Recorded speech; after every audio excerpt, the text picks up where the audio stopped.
एक नंबर सवाल दिया है, उपनिषद के रचनाकार कौन है। ये आपका बोर्ड मॉडल का प्रश्न है, परीक्षा में सवाल पूछा है और पूछ भी सकता है। उपनिषद के रचनाकार कौन है, तो उपनिषद के रचनाकार है महर्षि वेदव्यास जी। ऑप्शन नंबर सी इसका सही उत्तर है। 2 नंबर सवाल है, मंगलम पाठ के रचनाकार कौन है। ये भी आपका बोर्ड मॉडल का प्रश्न है, परीक्षा में सवाल पूछा है।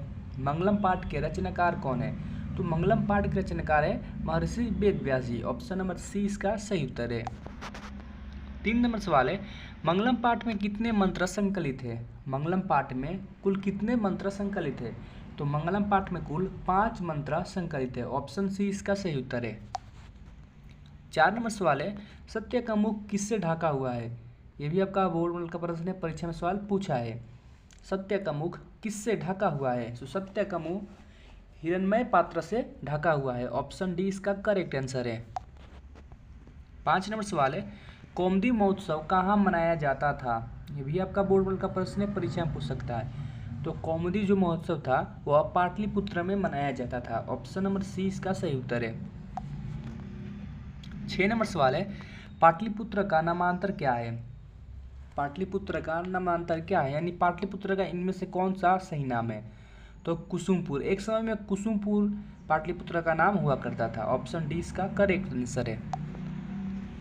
7 नंबर सवाल है, कूटनीतिज्ञता के रचनाकार कौन है। कूटनीतिज्ञता के रचनाकार कौन है, ये भी आपका बोर्ड मॉडल का प्रश्न है, परीक्षा में पूछ सकता है। तो कूटनीतिज्ञता के रचनाकार है दामोदर गुप्त। ऑप्शन बी इसका करेक्ट आंसर है। 8 नंबर सवाल है, पाटलिपुत्र का बुद्ध काल में नाम क्या था। पाटलिपुत्र का बुद्ध काल में नाम क्या था, बोर्ड मॉडल का क्वेश्चन है, परीक्षा में पूछा है। तो पाटलिपुत्र का बुद्ध काल में नाम था पाटिलग्राम। ऑप्शन सी इसका सही उत्तर है। 9 नंबर सवाल है, पाटलिपुत्र का इतिहास कितना वर्ष पुराना है। यह भी आपका बोर्ड मॉडल का प्रश्न है, परीक्षा में पूछा है। पाटलिपुत्र का इतिहास कितना वर्ष पुराना है, तो पाटलिपुत्र का इतिहास 2500 वर्ष पुराना है। ऑप्शन ए इसका करेक्ट आंसर है। 10 नंबर सवाल है, पाटलिपुत्र में किस महापुरुष की जन्म स्थलीय है। पाटलिपुत्र में किस महापुरुष की जन्म स्थलीय है, तो गुरु गोविंद सिंह जी का जन्म स्थलीय पाटलिपुत्र में है। यह बोर्ड मॉडल का प्रश्न है, परीक्षा में पूछ सकता है। 11 नंबर सवाल, अलस कथा पाठ कहाँ से संकलित है। अलस कथा पाठ कहाँ से संकलित है, तो वह अग्नि पुरुष परीक्षा से अलस कथा पाठ संकलित है। ऑप्शन नंबर 20 का सही उत्तर है। 12 नंबर सवाल है, मिथिला का मंत्री कौन था। ये भी आपका बोर्ड मॉडल का प्रश्न है, परीक्षा में पूछ सकता है। मिथिला का मंत्री कौन था, तो मिथिला का मंत्री था वीरेश्वर। ऑप्शन डी इसका सही उत्तर है। अगला सवाल है 13 नंबर, मनुष्य को नष्ट कर देता है। मनुष्य को कौन नष्ट कर देता है, तो मनुष्य को आलस नष्ट कर देता है। ऑप्शन सी इसका सही उत्तर है। 14 नंबर सवाल है, वीरेश्वर नाम का मंत्री कहाँ रहता था। वीरेश्वर नाम का मंत्री कहाँ रहता था, वो मिथिला में। वह मिथिला का ही मंत्री था वीरेश्वर। ऑप्शन बी इसका सही उत्तर है। 15 नंबर सवाल है, अलस कथा किस प्रकार की कथा है। अलस कथा किस प्रकार की कथा है, तो वह व्यंग्यात्मक कथा है। ऑप्शन ए इसका करेक्ट आंसर है। 16 नंबर सवाल है, अलसशाला में आग क्यों लगाई गई। ये भी आपका बोर्ड मॉडल का प्रश्न है। अलसशाला में आग क्यों लगाई गई, तो अलसशाला में आग इसलिए लगाई गई क्योंकि आलसियों की परीक्षा के लिए ही आग लगाई गई अलसशाला में। ऑप्शन बी इसका सही उत्तर है। 17 नंबर सवाल है, व्याघ्र के हाथ में क्या था। व्याघ्र के हाथ में क्या था, तो सोने का कंगन था, स्वर्ण कंगन। ऑप्शन सी इसका करेक्ट आंसर है। 18 नंबर सवाल है, दानशील कौन था। ये भी आपका बोर्ड मॉडल का प्रश्न है, परीक्षा में पूछ सकता है। दानशील कौन था, तो व्याघ्र दानशील था, बाघ दानशील था। ऑप्शन ए इसका सही उत्तर है। 19 नंबर सवाल है, व्याघ्रपथी कथा किस ग्रंथ से लिया गया है। व्याघ्रपथी कथा है जो किस ग्रंथ से लिया गया है, तो वह हितोपदेश ग्रंथ से लिया गया है। ऑप्शन बी इसका सही उत्तर है। 20 नंबर सवाल है, किस जीव पर विश्वास नहीं करना चाहिए। किस जीव पर विश्वास नहीं करना चाहिए, तो हिंसक जीव पर विश्वास नहीं करना चाहिए। ऑप्शन ए इसका सही उत्तर है। 21 नंबर सवाल है, रघुवंशम किनकी कृति है। ये भी आपका बोर्ड मॉडल का प्रश्न है, परीक्षा में पूछ सकता है। रघुवंशम किनकी कृति है, तो रघुवंशम कालिदास की कृति है। ऑप्शन सी इसका सही उत्तर है। 22 नंबर सवाल है, कस्य राज्य राजधानी नगरम पाटलिपुत्रम अस्ति। कस्य राज्य राजधानी नगरम पाटलिपुत्र अस्ति, यानी कि किस राज्य की राजधानी पाटलिपुत्रम है? तो बिहार प्रदेश की राजधानी पाटलिपुत्रम हुआ करती थी। ऑप्शन ए इसका सही उत्तर है।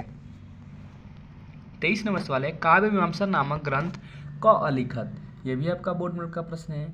काव्य मीमांसा नामक ग्रंथ क अलिखत, यानी जो काव्य मीमांसा नामक ग्रंथ है उनके लेखक कौन है, कौन लिखे थे? तो लिखे थे राजशेखर। ऑप्शन ए इसका सही उत्तर है। 24 नंबर सवाल है, स्वामी दयानंद के बचपन का नाम क्या था? स्वामी दयानंद के बचपन का नाम क्या था? तो स्वामी दयानंद के बचपन का नाम था मूलशंकर। ऑप्शन सी इसका सही उत्तर है। 25 नंबर सवाल है, मंगलम पाठे कति मंत्रा संकलिता सन्ति। मंगलम पाठे कति मंत्रा संकलिता सन्ति। मंगलम पाठ में कितने मंत्र संकलित हैं? तो 5 यानी 5। ऑप्शन सी इसका सही उत्तर है। बोर्ड में का प्रश्न है, परीक्षा में पूछ सकते हैं, आपको इसे याद करके जाना एग्जाम देने। 26 नंबर सवाल है, गुरु नाम किस विभक्ति का रूप है? गुरु नाम किस विभक्ति का रूप है? तो वह षष्ठी विभक्ति का रूप है। ऑप्शन डी इसका सही उत्तर है। 27 नंबर सवाल है, इंद्राणी का वर्णन किस वेद में है? तो वह है ऋग्वेद में। ऑप्शन बी इसका करेक्ट आंसर है।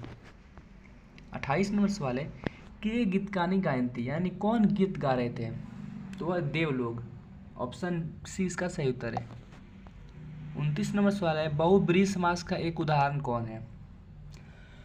बहुब्रीहि समास का एक उदाहरण कौन है? तो जो दिगंबर है वह बहुब्रीहि समास है, बहुब्रीहि समास। ऑप्शन डी इसका सही उत्तर है। 30 नंबर सवाल है, वेद की पढ़ाई शुरू करना किस संस्कार के अंतर्गत आता है? वेद की पढ़ाई शुरू करना किस संस्कार के अंतर्गत आता है? तो वह शिक्षा संस्कार के अंतर्गत आता है। Option D.